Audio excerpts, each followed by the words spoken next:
Hello मेरे YouTube family, नमस्कार, प्रणाम, हर हर महादेव। मैं रूबी कुमारी आप सभी को अपने यूट्यूब चैनल पे स्वागत करती हूँ। जो लोग मेरे चैनल पर नए हैं प्लीज़ मेरे चैनल को सब्सक्राइब कर दीजिएगा। आप सभी के बीच में एक छठ पूजा की गीत लेकर आई हूँ। आप लोग मेरा पूरा गीत सुनिएगा। अगर मेरा गीत पसंद आए तो प्लीज़ एक लाइक एवं शेयर कर दीजिएगा। आप सच कमेंट बॉक्स में आप लोग जय छठी माता लिखना मत भूलिएगा। चलिए मैं सुनाती हूँ। जय केला बाजे फरेला घावा दसे, ओह पर सुगा मेरा राय, ओह पर सुगा मेरा राय, मारा बौरे सुगा बाधानु से, सुगा गिरे मूरछा,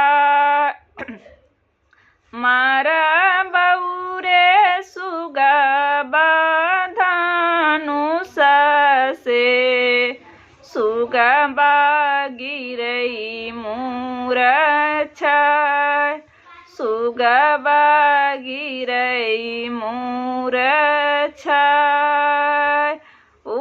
जय सुगानी जय रोबेली बियोगा से, आदित होयऊ ना सहाय, आदित होयऊ ना सहाय। जय नारियल जय फरेले घावा दसे, ओह पर सुगा मेरा राय, ओह पर सुगा मेरा राय, मारा बौरे सुगा नारियल से, सुगा गिरई मूरछा, सुगा गिरई मूरछा। जय सुगानी जय रोबेली बियोगा से, आदित होयऊ ना सहाय, आदित होयऊ ना सहाय। अमरुदा बाजे फरेला घावा दसे, ओह पर सुगा मेरा राय, ओह पर सुगा मेरा राय। जे सुगानी मारा बौरे सुगा अवधानु से, सुगा गिरई मूरझाय, सुगा गिरे मूरझाय। जे सुगानी जय रोबेली बियोगा से, आदित होयऊ ना सहाय, आदित होयऊ ना सहाय।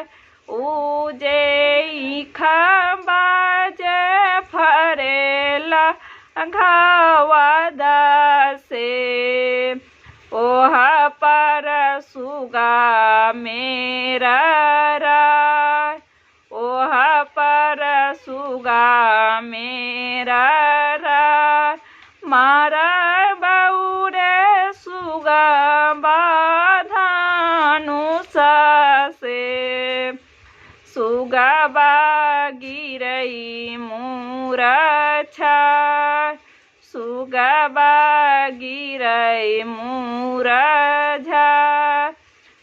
जय सुगानी जय रोबेली योगा से आदित होइयौ ना सहाय, आदित होइयौ ना सहाय। उजे सुगनी जे रोबेली वियोग से, आदित होइयौ ना सहाय, आदित होइयौ ना सहाय।